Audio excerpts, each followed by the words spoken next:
I got another legend with me here, Mr. Brownie King, at the 13th Annual Racers Reunion event in Johnson City, Tennessee. Brownie, how you doing today, buddy? I'm doing fine, thank you. Man, it's good to have you here. Thank you. Looks like we got great weather for this. Looks like we're going to have a good turnout. Yeah, it's Jonesboro Middle School. They let us use this place, and I'd like to thank them for the hospitality that they've showed us down here, and it's a real nice place to have a racers reunion. Yeah, it sure is. Brownie, if you don't mind, give us a little history of your racing and tell me some things that really stand out with you in your racing career. Some of the things when you think back on it that mean the most to you.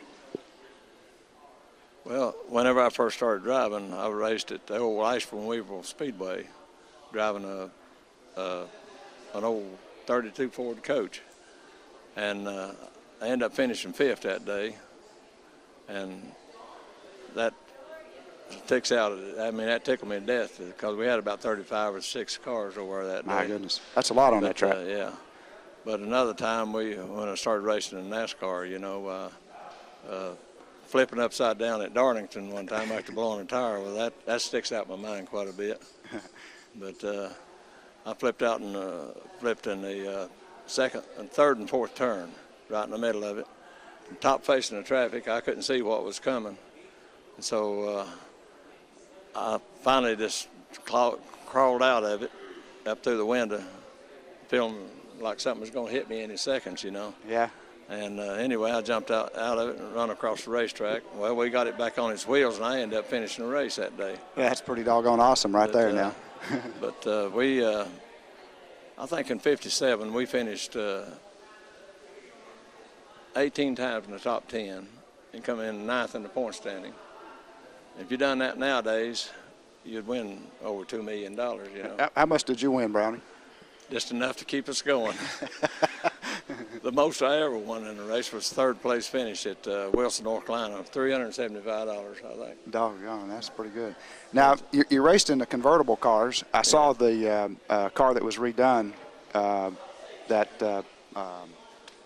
my mind just went. Gary Potter put together. That's a beautiful car. And you guys took that down to Daytona, didn't you? Yeah, we took it down there this year, and I was the original driver that drove it in the first race, and then it is the original car. So to have both of us around, the car and myself both, after 50 years is pretty good. That's pretty doggone good. Now, as best I remember, when you guys ran those convertibles, you ran them with the top sometimes and without the top, didn't you? Yeah, if they had a hard top race somewhere or another one week, we'd go to it, and then we'd go to maybe a convertible race sometime during the week at night or something, Sometimes we run 2 or 3 races a week, They also had a circuit called short track races, in NASCAR. Uh-huh. And Rex White run a lot in that, But anyway, we run all 3 of them and run every time we could. We only had the one car.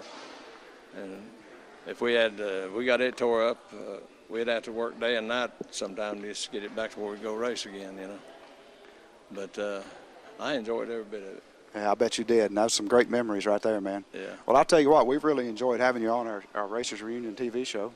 Well, and appreciate you being a part of RacersReunion.com. And, this Racers Reunion event's where we got our name. That's our namesake. Right. That's why we did this thing. And this thing's getting bigger and bigger every year. And a lot of the local drivers out here, like the Etchman brothers, they put on a lot of great shows around here. Yeah, they sure did. Them and Brad Tigg, and we had and Bill Morton. There's a lot of good local drivers like Paul Lewis and a lot of others that race around this area, And a lot of us raced in NASCAR at the same time. Yeah. We had 3 drivers out of Johnson City, Herman Bean, myself, and George Green, running out of Johnson City all at the same time, So we had a pretty good bunch. Yeah, there was a lot of great NASCAR drivers that came out of this area that ran here at the sports meeting. Back in those days, when we towed the race car, we had to tow it with a tow bar. Right. And didn't have a trailer to haul it on or a truck to put it in and pull it or anything like that. We just towed it on the ground. And there's one summer, they had all the roads tore up in East Tennessee, and you had to go way through Asheville to get to Charlotte or somewhere like that, The roads tore up through Mountain City and Rome Mountain and just about everywhere you want to go we had to go a long way around to get to a race. But I remember one time we towed to Memphis, Arkansas Speedway 3 times just to get to race once. They rained us out twice. Oh my gosh, that's a total across Tennessee there. And that was a mile-and-a-half dirt track. Wow. And that's probably the biggest dirt track I ever raced on. I raced on the old Orange Speedway, I think. We finished 5th up there one time, and that car is sitting outside there at the Orange Speedway. I finished 5th one time and 7th once up there in that car. But anyway, I have a lot of pictures, and I got a little building there behind my house that I've got pictures all over the walls and trophies in there and all that stuff, you know. I can walk in it, and it kind of remembers me. I mean, I kind of remember about all the good times in that. That's great. You know, and that gives me some good thoughts to keep it going. There you go. Well, buddy, thanks a lot for being with us. It's been a pleasure talking to you, Brownie. Appreciate you.